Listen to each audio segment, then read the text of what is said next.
નમસ્કાર, વનિતા પારેખ. જોઈએ આજના મુખ્ય સમાચાર. સુરતમાં વેપારી પુત્રના અપહરણ બાદ 3 કરોડની ખંડણી માંગી છોડી મૂકનારા 4 અપહરણ કરતા ભરૂચ ટોલનાકા પાસેથી ઝડપાયા. 2 રિવોલ્વર પણ મળી આવી.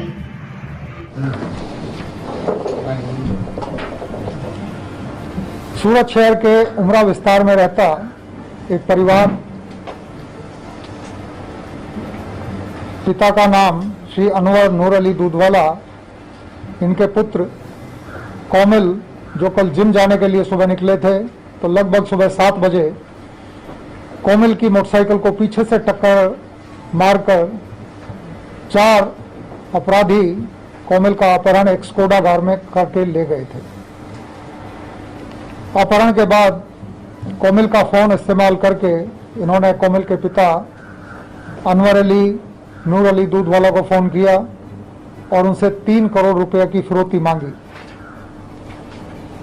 इसके बारे में बार बार जो बातचीत की गई, उसके अंत में 1 करोड़ रुपया देना का फैसला किया गया, जिससे कि कोमिल को सुरक्षित वापस लाया जा सके।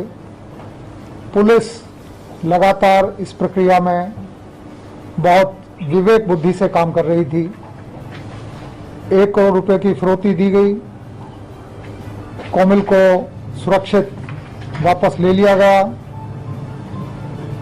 परंतु बहुत तरीके से मेहनत से, विवेक का इस्तेमाल करके और टेक्नोलॉजी की मदद से पुलिस कल रात को ही इन अपराधियों को पकड़ने में सफल रही। ये अपराधी लगातार वाहन में मूवमेंट कर रहे थे। पुलिस के लिए काफ़ी चुनौतीपूर्ण कार्य था, लेकिन इस चुनौती को पुलिस ने पार किया और कोसंबा ब्रिज के पास स्कोडा गाड़ी को, जिसके साथ एक पल्सर गाड़ी भी थी, पल्सर मोटरसाइकिल थी, इन दोनों को पकड़ा गया। स्कोडा कार में से 3 अपराधी पकड़े गए। पल्सर गाड़ी पे 1 अपराधी था। इनके साथ ही फिरौती की 1 करोड़ में से 99,14,000 रुपए रकम भी उसमें से बरामद हुई। 2 देशी तमंचे उसमें से मिले, 3 कार्ट्रिज भी मिले।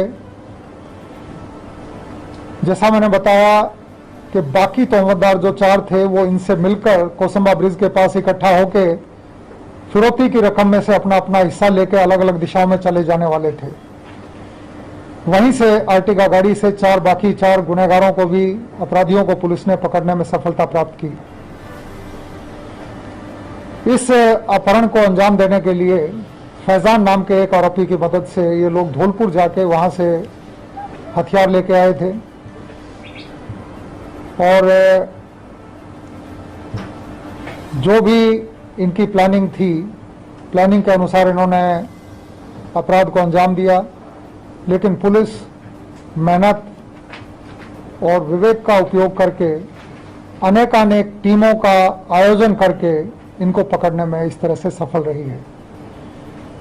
सभी गाड़ियां, लगभग पूरा फिरौती की रकम और मुख्य आरोपी सभी अरेस्ट कर लिए गए हैं। जो थोड़ी रकम बाकी है, उसके साथ बाकी बचे एक आरोपी को पकड़ने का चक्र अभी गतिमान है।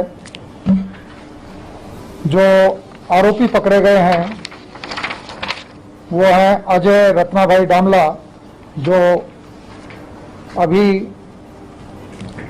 किम में रहता है और ओरिजिनली ये भावनगर डिस्ट्रिक्ट का रहने वाला है। चिराग गोपाल यादव, जो सायन रोड पे रहता है और मूल उज्जैन का है।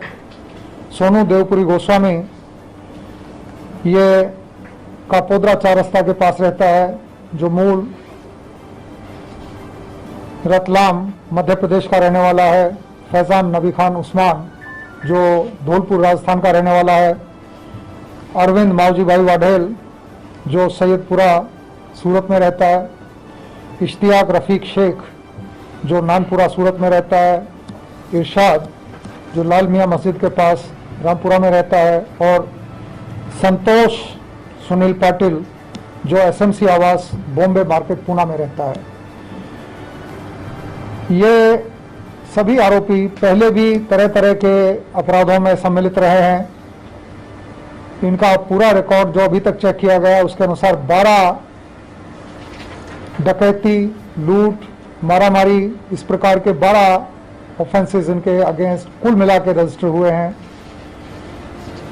पुलिस के लिए एक तरह से कल सुबह ब्लाइंड केस था जिसकी कोई लिंक नहीं था, क्योंकि स्कोडा गाड़ी का कोई नंबर भी नहीं मिल रहा था।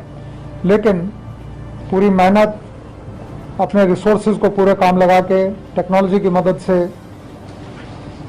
Additional CP crime Shri Sharad Singhal और DCP crime Shri Rahul Patel, ACP crime R Sarvaiya साहब, इन सभी ने मिलके, बहुत सारी टीमें इसमें काम कर रही थी। लगभग क्राइम ब्रांच के हमारे सभी लोग इसमें थे, एसओजी भी थी, उमरा स्थानिक पुलिस भी कल सुबह से इस डिटेक्शन के लिए मेहनत कर रही थी।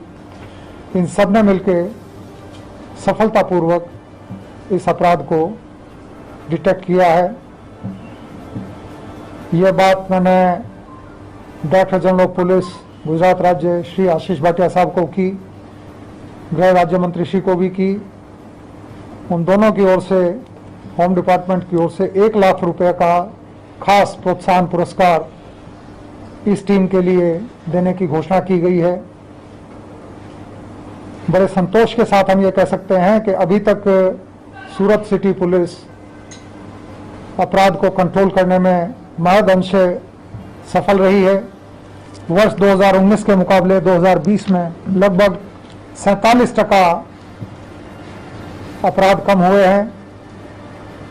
लेकिन इतने बड़े शहर में कभी भी अपराध होते हैं तो पुलिस के लिए एक चुनौती होती है। जिस सफलता से यह अपराध डिटेक्ट किया गया, मुझे पूरा विश्वास है कि जिस टीम भावना के साथ पूरा अनुभव काम लगा के इस टीम ने यह काम किया, उसी तरह से आगे भी काम होता रहेगा।